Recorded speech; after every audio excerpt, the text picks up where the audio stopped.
Why do so many people, despite dedicating their lives to self-improvement, still feel deeply unfulfilled?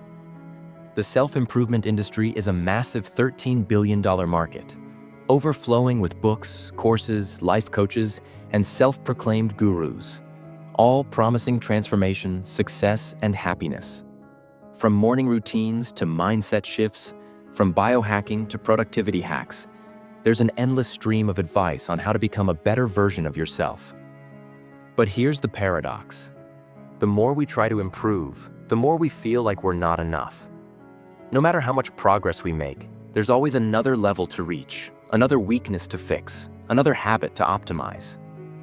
Instead of feeling empowered, many people trapped in the cycle of self-improvement end up feeling exhausted, insecure, and even more dissatisfied with themselves.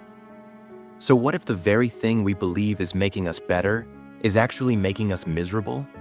What if, instead of liberating us, the obsession with self-growth has become a trap? Self-improvement promises a better future. But what if that future never actually arrives? This is the psychological trap of "I'll be happy when." We tell ourselves that once we reach a certain milestone, get fit, make more money, master productivity, or develop the perfect mindset, then we'll finally feel satisfied. But the moment we achieve one goal, a new one takes its place. There's always another level, another optimization, another flaw to fix. Take the fitness industry, for example. Someone starts going to the gym to lose weight, then they want to build muscle, then they chase the perfect physique. No matter how much progress they make, the mirror reflects imperfection. The same applies to productivity. Someone masters time management, but then feels the need to squeeze even more out of every minute. Even in personal development, people go from mindset hacks to meditation to deep psychological rewiring, but inner peace remains elusive. This cycle ties directly to hedonic adaptation, a psychological phenomenon where we quickly adjust to positive changes and begin craving more. The first time you reach a new milestone, it feels great. But soon, that achievement becomes your new baseline, and you start chasing the next improvement.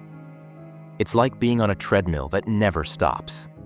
Philosopher Arthur Schopenhauer warned about this trap centuries ago. He argued that human existence is driven by an endless cycle of striving. We constantly desire things, but the moment we attain them, the satisfaction fades and new desires emerge. The will to strive, he believed, was the root of suffering, because it ensures we are never truly at peace. So, if self-improvement is an endless loop that keeps us dissatisfied, is there a way out? Or are we doomed to chase an ever-moving finish line? At what point does self-improvement stop being a tool for growth and start becoming a prison for the self? One of the biggest dangers of obsessing over self-improvement is that it becomes your entire identity. If every aspect of your life revolves around progress, then who are you if you stop improving?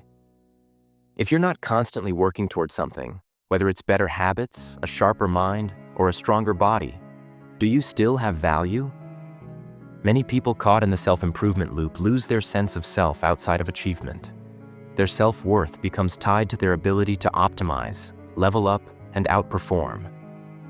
This can lead to a kind of existential anxiety, the fear of stagnation.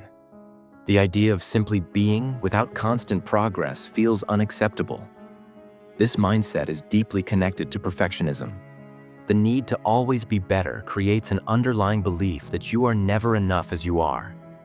No matter how much you accomplish, the bar is always moving. You could always be healthier, wealthier, more disciplined, more enlightened. And if you're not striving for the next level, you risk feeling like a failure.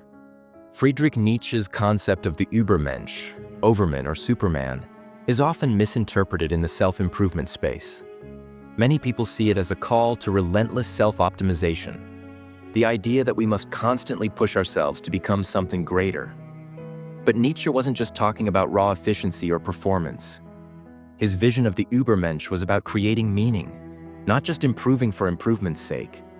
True growth, in Nietzsche's view, isn't about endlessly fixing yourself. It's about self-overcoming in a way that aligns with your deeper values. It's about becoming the creator of your own path.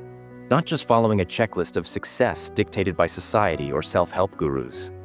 So the real question is, are you improving yourself because it's meaningful?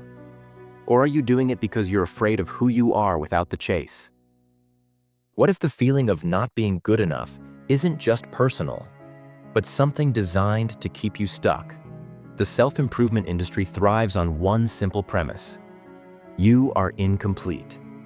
It's a $13 billion market filled with books, courses, life coaches, and productivity systems that promise transformation. But here's the catch. If you actually felt fulfilled, the industry would collapse. Many of the biggest names in self-help aren't selling real solutions. They're selling perpetual dissatisfaction. Every book or course promises a breakthrough, but once you finish, there's always another one waiting. The message is clear. Still feel anxious?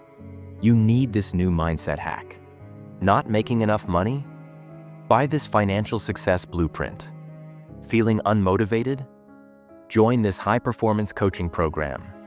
The illusion of quick fixes is what keeps the industry running. People are told they can buy their way to confidence, discipline, and success. Yet, after consuming all this content, most end up feeling just as lost as before. Self-improvement isn't just personal. It's deeply tied to capitalism. In a system that values productivity above all else, self-improvement often becomes a way to optimize people into better workers, rather than happier individuals. Hustle culture convinces people that they need to wake up at 5 a.m., work 80-hour weeks, and sacrifice everything for success. Biohacking promotes extreme efficiency, treating the human body like a machine that needs constant tweaking. Time management hacks make people feel guilty for any wasted moment, as if rest is a sign of weakness. But are we really improving, or are we just running faster on a treadmill that never stops? The more productive we become, the more is expected of us. And just like with hedonic adaptation, the goalposts of success keep shifting, leaving people exhausted, anxious, and feeling like they're always falling behind. So if the industry profits from keeping you insecure, what happens when you step off the treadmill? What if real self-improvement isn't about more, but about learning to be enough? Self-improvement is supposed to make us better, but what if for many people it's just a distraction? There's a fine line between genuine growth and using self-improvement as a way to avoid real problems. Some people read every book, take every course, and consume endless motivational content, but never actually change. Why? Because the act of working on yourself can become a comfort zone in itself. The illusion of progress. Many fall into the trap of intellectual self-improvement, consuming knowledge without ever applying it. They read about confidence but never take social risks. They study productivity hacks but never follow through on real projects. They chase self-mastery but avoid the hard, uncomfortable work of confronting their fears and insecurities. Here are some common avoidance patterns. Reading instead of doing. Devouring self-help books as a way to feel productive without taking action. Constantly learning but never applying. Thinking that the next course or book will finally fix everything. Fixating on external goals to avoid inner work. Improving finances, fitness, or habits while ignoring deep emotional wounds. Swiss psychologist Carl Jung introduced the concept of the shadow self, the hidden, repressed parts of our personality that we refuse to acknowledge. According to Jung, true self-growth requires integrating these darker aspects of ourselves, not just polishing the surface. But self-improvement can easily become a way to avoid facing the shadow. Instead of confronting our deepest insecurities, fears, and past traumas, we distract ourselves with optimization and achievement. We tell ourselves that once we become better, we'll finally be worthy, finally be happy. But real transformation doesn't come from avoiding discomfort. It comes from facing it head-on. If self-improvement is being used as a shield to avoid deeper issues, then it's not helping. It's just another form of escape. So the question is, are you truly growing, or are you just keeping yourself busy? If the endless pursuit of self-improvement leads to frustration, insecurity, and burnout, then what's the alternative? The key isn't to abandon growth altogether, but to change the way we approach it. Instead of chasing improvement as a means to feel worthy, we can embrace growth without the trap. A mindset where we develop ourselves without being enslaved by the idea of fixing who we are. 1. Enjoy the process, not just the outcome. Rather than obsessing over becoming someone better, focus on the experience of being. Enjoy the gym for how it makes you feel today, not just for the perfect body you want in the future. Learn for the sake of curiosity, not because you think knowledge will finally make you enough. Shift from a results-driven mindset to a process-driven one. 2. Self-acceptance and stoicism. Inner peace. Without perfection. The Stoics believed that peace doesn't come from changing yourself, but from accepting what is within your control. You don't need to be perfect, hyper-productive, or the best version of yourself to be at peace. You can be content right now, not by abandoning growth, but by realizing that self-worth isn't something you earn. It's something you choose. Marcus Aurelius wrote, "You have power over your mind, not outside events. Realize this, and you will find strength." The endless pursuit of improvement is often about controlling the future, but Stoicism reminds us that we only have control over how we engage with the present.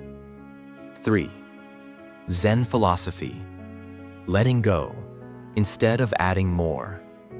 In Zen Buddhism, real self-improvement isn't about adding more habits, knowledge, or achievements. It's about letting go of unnecessary attachments. Instead of constantly striving, Zen teaches the importance of simplicity, presence, and acceptance. As the Zen master Shunryu Suzuki said, "You are perfect just as you are, and you could use a little improvement." This paradox reminds us that we can grow while still accepting ourselves in this moment. 4. Nietzsche's self-overcoming, growth as creation, not obligation. Friedrich Nietzsche's idea of self-overcoming offers another path. Instead of compulsively optimizing every aspect of life, Nietzsche argued that true self-growth is an artistic process. We should see personal development as a creative act, not as a way to meet some external standard. Growth shouldn't feel like fixing a broken machine. It should feel like sculpting a masterpiece. Instead of mindlessly following self-help trends, define your own vision of what a meaningful life looks like. Self-improvement isn't the enemy, but when it becomes an obsession, it leads to anxiety, dissatisfaction, and an identity crisis. The alternative is growth with balance. Improve because it's meaningful, not because you think you're not enough. Accept yourself as you are while still striving to become better. Focus on creating your life, rather than just optimizing it. True self-improvement isn't about chasing a better future. It's about fully living in the present. So, we come back to the paradox. Self-improvement isn't bad, but when it becomes your identity, it becomes a trap. The pursuit of growth is natural. It's what drives innovation, creativity, and personal evolution.